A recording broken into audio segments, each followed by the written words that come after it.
This is going to be very, very interesting. And this is exactly what I've been telling you, my viewers, my supporters in this channel, that President William Ruto is a very smart politician. President William Ruto is indeed the master of politics in the Republic of Kenya. There is actually no doubt about it at all. And in the 2027 general elections, I will keep on insisting on this statement here. Mpaka mnizoee. No matter how painful this statement might be to some people, but it is the reality. It is the truth, and I don't want to lie to you. The 2027 general elections will actually be a walkover for President William Ruto. You understand when I say a walkover, right?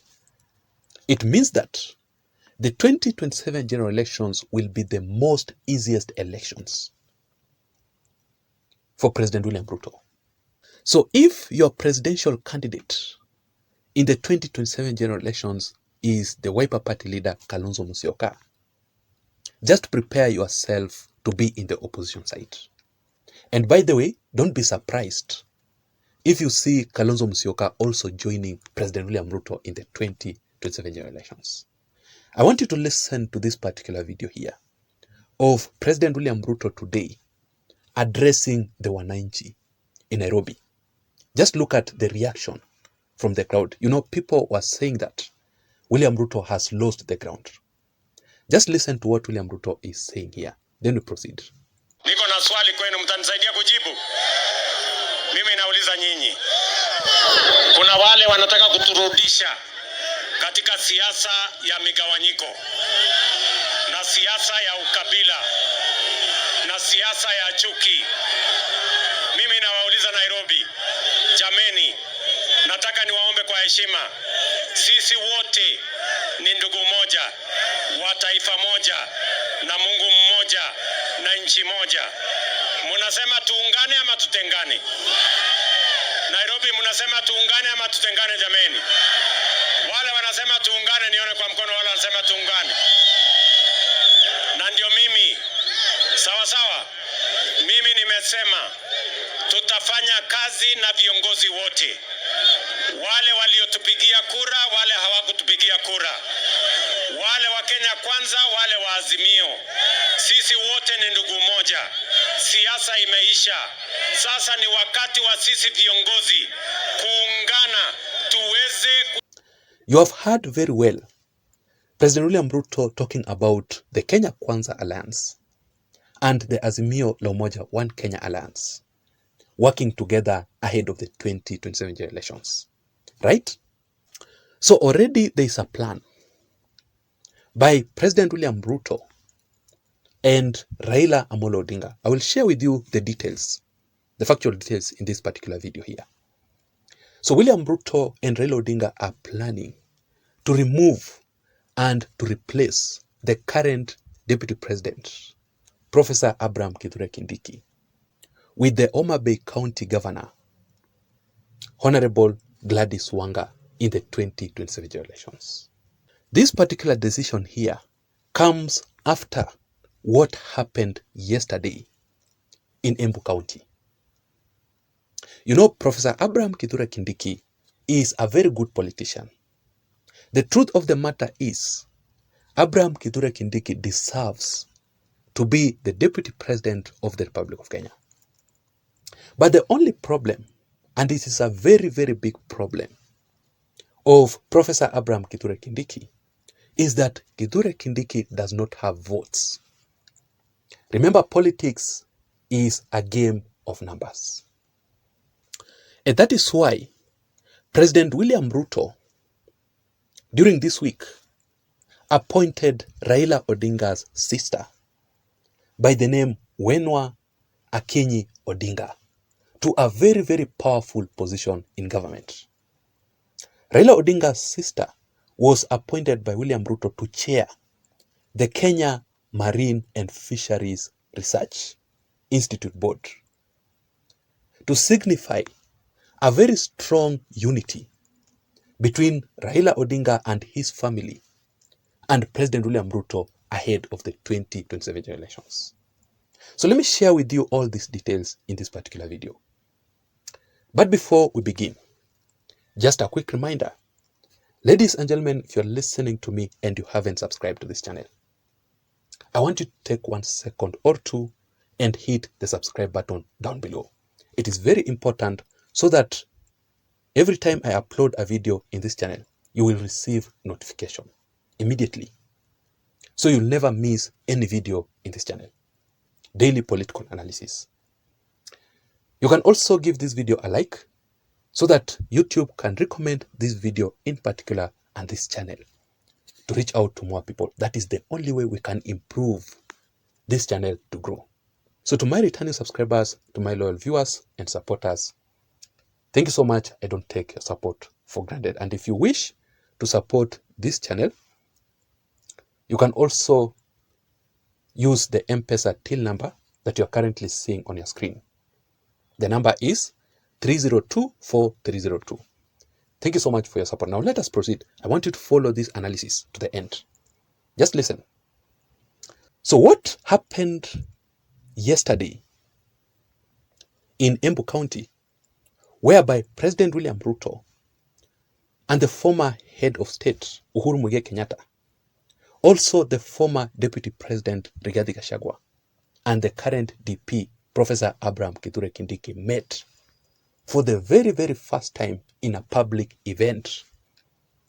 And President William Ruto, together with Professor Kithure Kindiki, received a very cold reception. What happened in Embu County yesterday, it is exactly what President William Ruto and Raila Odinga wanted to happen. What happened yesterday in Embu County, ladies and gentlemen, it is exactly what William Ruto and Raila Odinga have been waiting to happen. You know, when William Ruto and Raila Odinga impeached Rigathi Gachagua, President William Ruto and Raila Odinga knew very well that things will no longer be the same again in the Mount Kenya region ahead of the 2027 elections.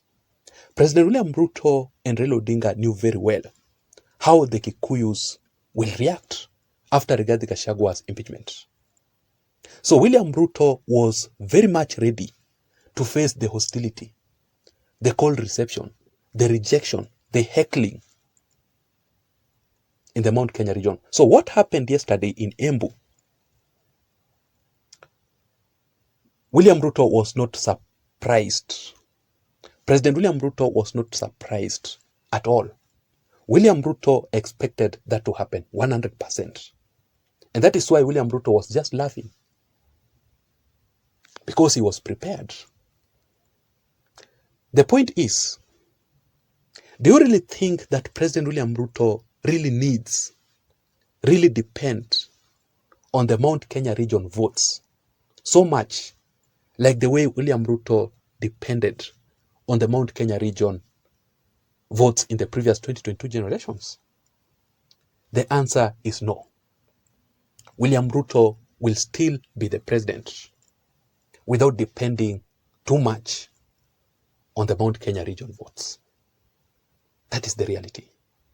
But Professor Abraham Kithure Kindiki here is very unlucky at the top as the Deputy President of the Republic of Kenya.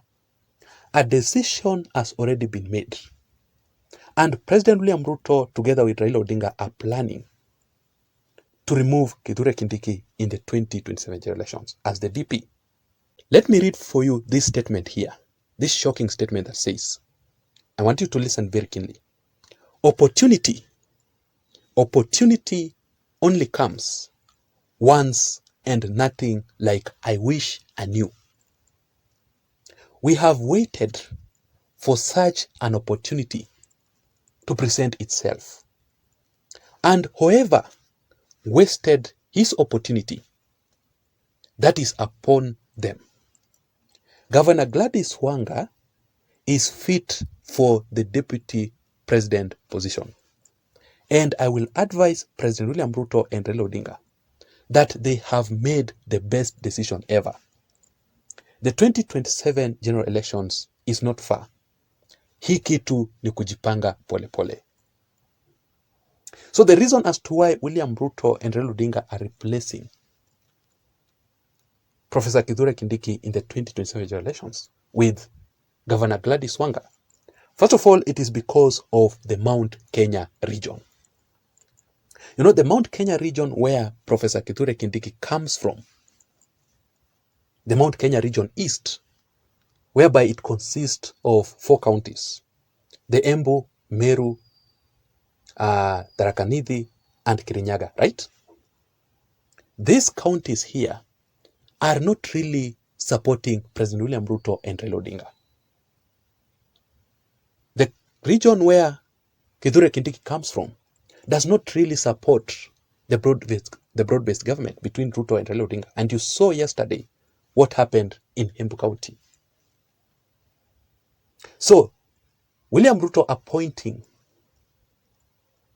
Professor Kithure Kindiki again in 2027 as his DP, it will be very, very risky. It will be very hard for William Ruto to win. Number 2, it is because of the broad-based government. You know, the agreement between Raila Odinga and President William Ruto in the broad-based government is that because William Ruto is the president from the UDA party, then William Ruto must appoint his deputy president from the ODM party. And Gladys Wanga becomes the best choice for Raila Odinga and Mama Ida Odinga. You know?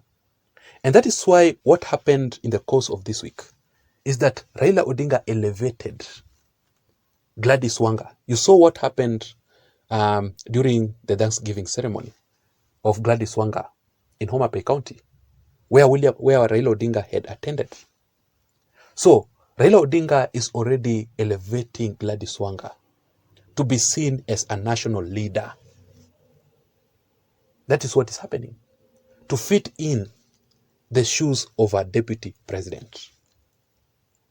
And number 3, President William Ruto wants to be deputized by Gladys Wanga in 2027 general elections because of the gender card. You know, William Ruto wants to make history. And Ruto wants to make Gladys Wanga to be the very first woman ever to be the deputy president of the Republic of Kenya. So I want us to wait and see how things will turn out to be.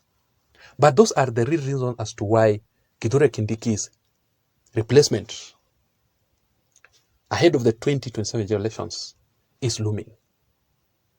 I don't have any advice to Kithure Kindiki because things will be as the way they will be. There is nothing that he can do because politics is a game of numbers. If you don't have numbers, then there's nothing you can do. Just like what happened to Rigathi Gachagua. If Rigathi Gachagua had numbers, if Rigathi Gachagua had invested in parliament, to have many MPs, Rigathi Gachagua will still be the deputy president of the Republic of Kenya. Ladies and gentlemen, I want to know your thoughts. I want to know your views, your opinions in the comment section down below. Otherwise, I don't have much. Thank you so much for watching this video. Please don't forget to subscribe for more political updates. Let me see you again in my next video analysis. Remember, my name is Jason. Bye-bye and have a good night. Thank you.